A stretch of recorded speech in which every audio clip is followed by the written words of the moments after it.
Good morning all of you. मैं doctor Priyanka Kumari, assistant professor modern Mahila college Saraikela Kharsawan, department of history.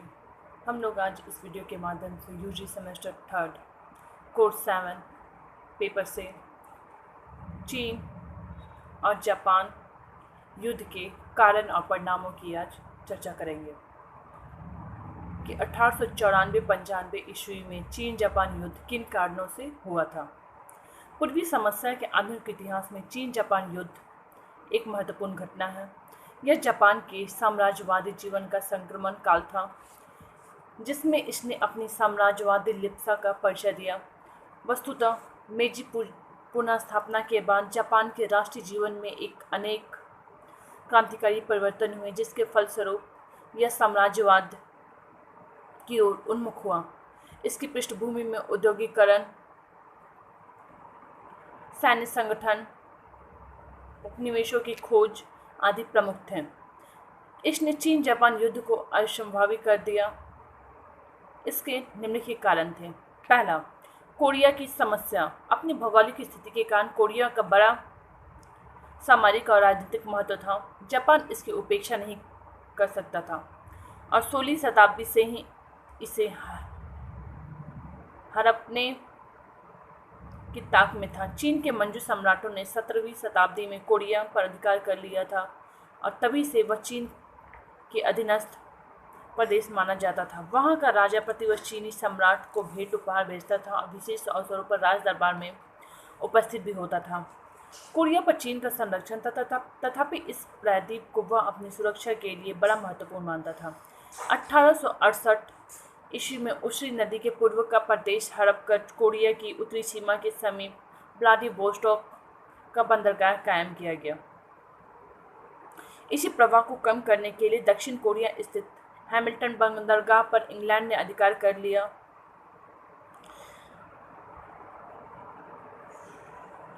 Next point, Japan के स्वार्थ। Korea में Japan के आर्थिक हित थे। मेजी पुनर्स्थापना के बाद जापान का तेजी से औद्योगिकीकरण हुआ, अतः इसे कच्चे मालों की आवश्यकता थी, साथ ही निर्मित मालों के लिए बाजार की आवश्यकता थी। कोरिया इन दोनों आवश्यकताओं की पूर्ति करता था। कोरिया काफ़ी चावल पैदा करता था, लेकिन इसके निर्यात पर प्रतिबंध था। 1894 ईस्वी में जापान ने कोरिया को यह प्रतिबंध उठा लेने को कहा था। 1894 ईस्वी तक उसके आयात के 40% पर उसका नियंत्रण था। जापान अपनी बढ़ती हुई आबादी की समस्या का समाधान करना चाहता था। कोरिया इसके लिए उपयुक्त क्षेत्र था, अतः अपने आर्थिक हितों की सुरक्षा के लिए जापान कोरिया को हड़पना चाहता था। 1875 ईस्वी में जब जापान का एक जहाज कोरिया पहुंचा तो वह उस पर गोलाबारी करके उसे विनष्ट कर दिया गया। इस कारण जापान में कोरिया के विरुद्ध युद्ध की मांग की जाने लगी, किंतु जापान ने संयम से काम लिया और अपना एक दूत मंदत कोरिया भेज दिया। 1876 ईस्वी में यह दूत मंदत कोरिया की राजधानी सियोल पहुंचा। जापान की धमकी से डरकर कोरिया उसके साथ संधि करने के लिए विवश हो गया। कोरिया के कुछ बंदरगाह जापान के व्यापार के लिए खोल दिए गए तथा उससे कई व्यापारिक विशेषाधिकार और राज्य क्षेत्राधिकार के अधिकार प्राप्त हुए। कोरिया की राजनीति। चीन जापान युद्ध के लिए कोरिया की राजनीति काफ़ी उत्तरदायी थी। उस समय वहाँ दो दल थे, एक दल चीन का और दूसरा दल जापान का समर्थन करता था। वहाँ कैथोलिक धर्म प्रचारकों के विरुद्ध 1858 ईस्वी के टोंगहाक समिति का गठन किया गया था। टोंगहाक का शाब्दिक अर्थ पूर्वी विद्या है। इस दल के सदस्य चीन के कन्फ्यूशियस, लाओत्ज़े और भारत के महात्मा बुद्ध के सिद्धांतों के बड़े समर्थक थे। इस दल का प्रधान उद्देश्य कोरिया से विदेशों के प्रभाव को पूर्णतः नष्ट कर देना था, किंतु सरकार ने टोंगहाक के प्रचार कार्य में रोक लगा दी थी, अतः उसने विद्रोह दमन के लिए चीन की सरकार से सहायता की याचना की। जापान की कार्रवाई। जब कोरिया ने चीन और जापान की सेनाएं पहुंच गई तो वहां एक गंभीर समस्या उत्पन्न हो गई। कोरिया की भूमि पर दो विदेशी सेनाएं डटी रहीं। दोनों की सेनाएं आमने सामने खड़ी थी और ऐसा प्रतीत होता था कि दोनों में कभी भी संघर्ष प्रारंभ हो सकता है। चीन ने सेनाओं को हटाने और कोरिया की राजनीति में हस्तक्षेप न करने का प्रस्ताव रखा, लेकिन जापान ने इस प्रस्ताव को ठुकरा दिया। जापान कोरिया की राजनीति में हस्तक्षेप करना चाहता था और वहां सुधार लाना चाहता था। 26 जून 1894 को उसने कोरिया की सरकार पर सुधार करने की जोर डाली। इस पर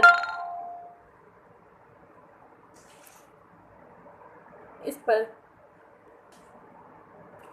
कोरिया की सरकार ने आनाकानी की।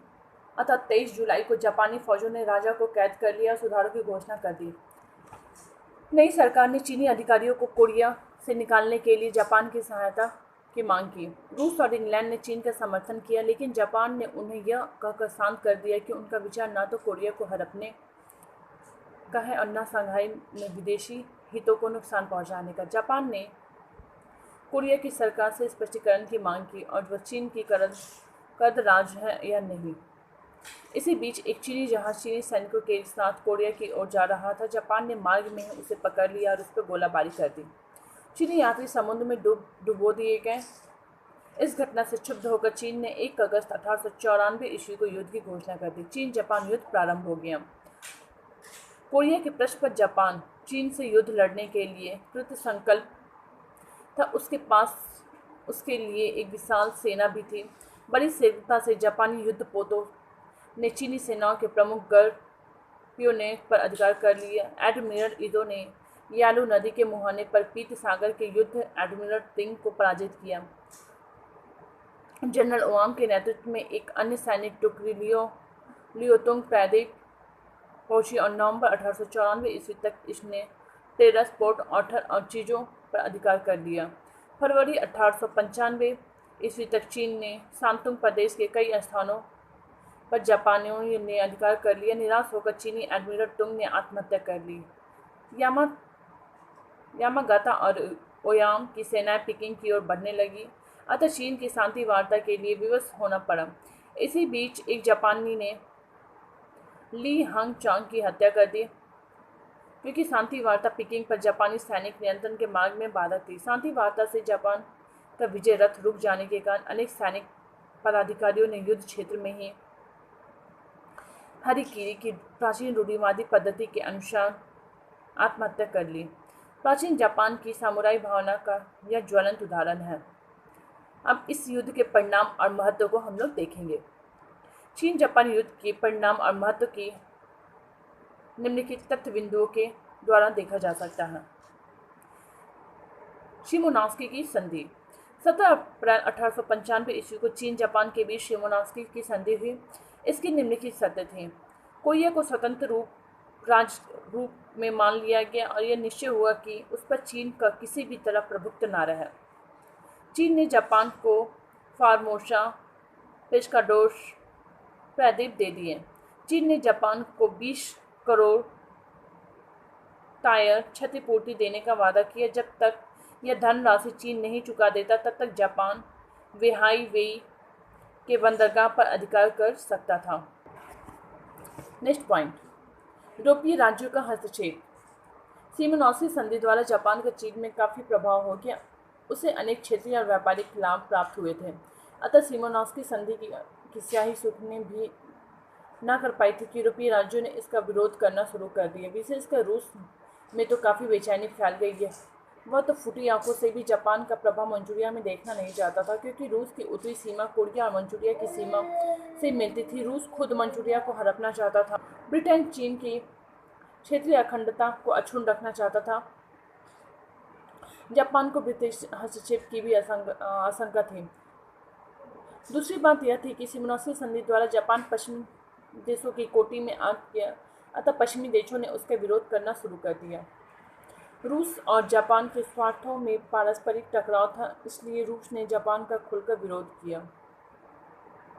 वो लियोतुंग पर से जापान का प्रभाव समाप्त करने के लिए प्रचार करने लगा। फ्रांस ने रूस का साथ दिया। इन तीनों देशों की सम्मिलित शक्ति का विरोध करना जापान के लिए असंभव था। अतः उसने लियोतुंग पर से अपने अधिकार को त्याग दिया और 8 नवंबर 1895 ईस्वी को एक समझौते पर हस्ताक्षर करके लियोतुंग चीन को लौटा दिए। चीन जापान युद्ध में जापान विजयी रहे। युद्ध संचालन में उसका जो धन व्यय हुआ, उससे अधिक लाभ उसे युद्ध क्षतिपूर्ति से हुआ। अपनी सैनिक क्षमता से उसने संपूर्ण विश्व को चकाचौंध कर दिया। उसने यह दिखला दिया कि सैनिक दृष्टि से वह किसी भी यूरोपीय राज्य से कमजोर नहीं है। यूरोपीय साम्राज्यवादी देश समझ गए कि पूर्व में एक नए सूर्य का उदय हुआ है। जापान यूरोपीय राज्यों से अब समानता के स्तर पर बात करना चाहता था। उसने यूरोपीय शक्तियों द्वारा आरोपित असमान संधियों से अपने को मुक्त कर लिया। जापान में विदेशियों के राज्य क्षेत्राधिक अधिकार समाप्त कर दिए गए। जापान को चुंगी की भी स्वतंत्रता प्राप्त हो गई। चुंगी के मामले में अब यूरोपीय देश किसी प्रकार का हस्तक्षेप नहीं कर सकते थे। चीन युद्ध में चीन की पराजय हुई और उसे अपमानजनक सिमोनोस्की की संधि करनी पड़ी। इससे उसकी कमजोरी स्पष्ट हो गई। यह भ्रम दूर हो गया कि चीन पे अब कोई भी अधिकार कर सकता है। इसका प्रधान कारण चीन की सामरिक कमजोरी ही थी, जिसके कारण पश्चिमी देशों को चीनी तरबूजे का बंटवारा कर लेने की प्रेरणा मिली। युद्ध ने चीन की आंतरिक राजनीति को भी प्रभावित किया। युद्ध में चीन को पराजय का मुंह देखना पड़ा था, अतः वहां के लोगों ने मंजू सरकार के प्रति घोर घृणा की भावना उत्पन्न हो गई। साथ ही विदेशियों को देश से निकाल बाहर करने की भी प्रेरणा मिली। यही कारण था कि 1899 ईस्वी में चीन से विदेशियों को मुक्का मारकर निकाल बाहर करने के लिए बॉक्सर विद्रोह शुरू करना पड़ा। आंग्ल जापान संधि। चीन जापान युद्ध ने 1902 ईस्वी की आंग्ल जापान संधि की पृष्ठभूमि तैयार कर दी। युद्ध काल और उसके बाद भी ब्रिटेन ने जापान के साथ सहानुभूतिपूर्ण व्यवहार रखा।